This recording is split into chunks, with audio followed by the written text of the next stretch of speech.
YouTube channel Soli Supriyadi dengan sistem pembelajaran yang sangat asik, hadir kembali menjumpai para siswa-siswi SMP yang mencintai dan menyenangi juga hobi untuk belajar. Kami menjumpai kembali kalian untuk yuk kita belajar dengan pembelajaran yang sangat asik. Juga kami taruh hormat kepada para YouTuber, dukung kami dengan cara subscribe, like, dan share, juga nyalakan loncengnya.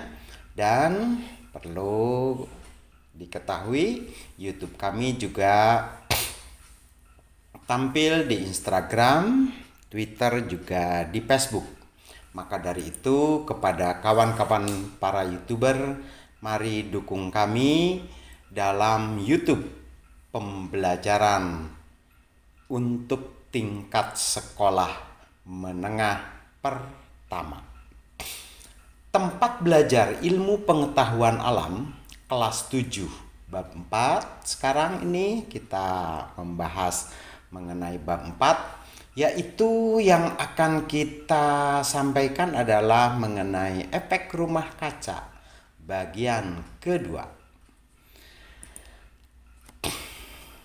Pembelajaran ini pada bagian pertama saya sudah jelaskan. Mudah-mudahan pada bagian pertama semua memahami mengenai efek rumah kaca. Apa sih efek rumah kaca bagi kehidupan umat manusia, juga makhluk hidup dan benda-benda lain yang ada di muka bumi? Lebih dari 1 abad, ilmuwan telah mempelajari bagaimana gas-gas rumah kaca menghangatkan bumi. Ya. Jadi, para tokoh-tokoh dunia yang mempelajari tentang nasib bumi, nah itu sudah mempelajarinya dari berpuluh-puluh tahun, karena beliau memahami apa yang terjadi terhadap bumi. Makin lama bumi ini selalu mengalami perubahan, baik perubahan cuaca maupun perubahan yang berada di permukaan bumi. Bagaimana pembakaran bahan bakar fosil berkontribusi terhadap pemanasan suhu bumi? Nah, ini menjadi sasaran yang diselidiki oleh para ilmuwan. Jadi, manusia di muka bumi ini sekarang dan sudah berabad-abad silam bahwa manusia sudah memanfaatkan bahan bakar fosil seperti yang tertera pada gambar. Berapa banyak karbon dioksida yang disemburkan dari hasil pembakaran fosil tersebut. Sebagian besar ilmuwan meyakini bahwa pemanasan global telah dimulai dan akan meningkat cepat di abad ini. Lebih dari 100 tahun yang lalu, temperatur rata-rata suhu di permukaan bumi itu meningkat 0,6 derajat Celcius. 0,6 derajat Celcius. Ya. Nah, itu mengalami peningkatan suhu di permukaan bumi. Berarti suhu permukaan bumi ini makin lama makin hangat atau makin panas.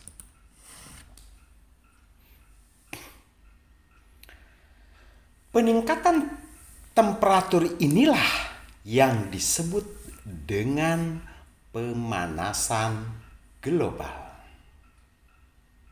Gitu ya. Jadi peningkatan temperatur inilah yang disebut dengan pemanasan global. Begitu ya.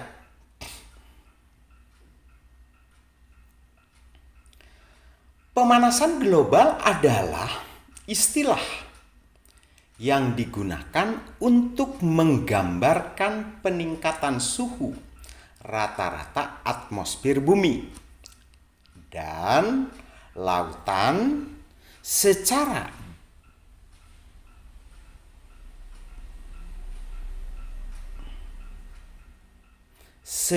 bertahap, serta sebuah perubahan yang diyakini secara permanen mengubah iklim bumi. Begitu ya. Nah, ini yang perlu dipahami. Penyebab pemanasan global, segala bentuk aktivitas manusia selalu berdampak bagi lingkungan, baik itu membawa dampak positif ataupun dampak negatif. Nah, ini jadi aktivitas manusia inilah yang menyumbangkan terbentuknya pemanasan global. Baik yang positif maupun yang negatif.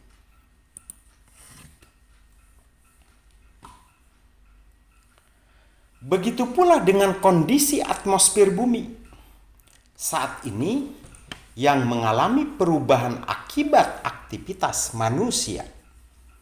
Ingat ya, bahwa kondisi atmosfer bumi saat ini mengalami perubahan.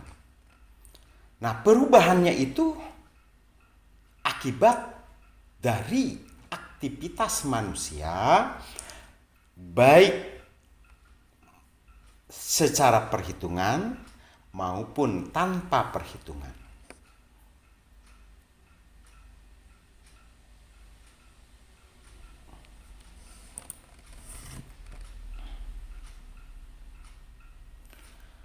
Pembakaran bahan bakar fosil dan penebangan hutan itu dapat meningkatkan kadar CO2 di atmosfer. Begitu ya.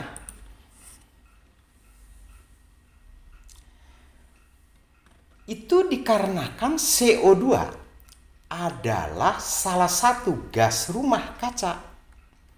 Maka meningkatnya kadar CO2 di atmosfer akan berkontribusi terjadinya pemanasan global.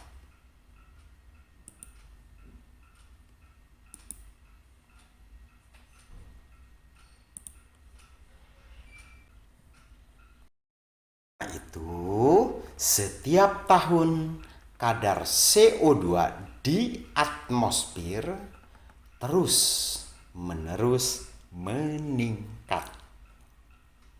Tolong ya pada sadar semua, baik yang punya kendaraan maupun yang sering membakar sampah, apalagi membakar hutan. Mohon ya, karena ini dampaknya ya, walaupun ada keuntungannya, mohon keuntungannya itu ya digunakan untuk memperbaiki atmosfer bumi.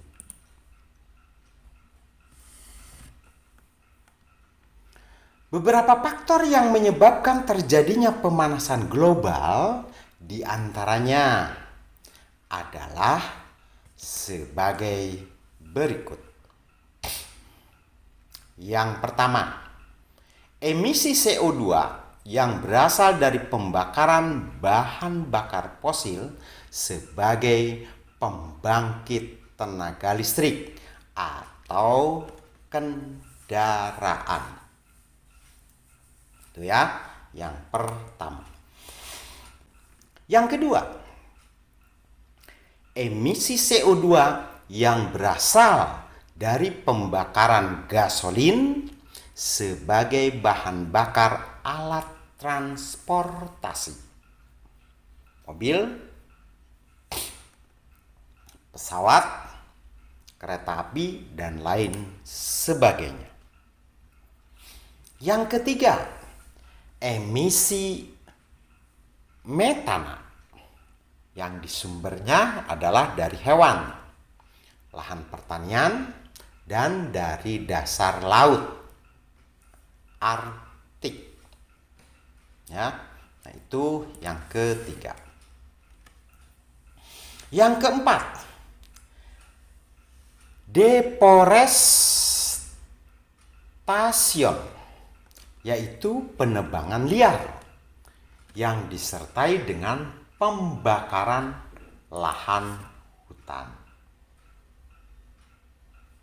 Yang kelima, penggunaan chlorofluorokarbon atau CFCs dalam refrigerator atau sebagai bahan pendingin.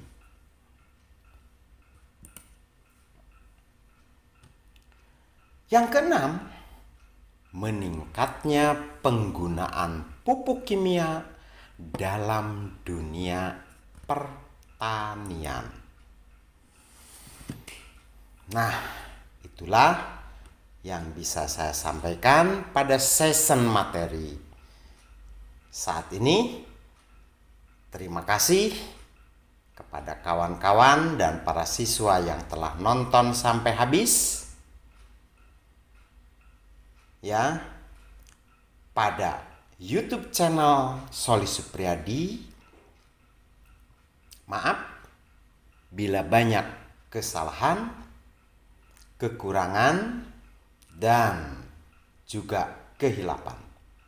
Salam sehat, salam cerdas, salam kita mampu semua.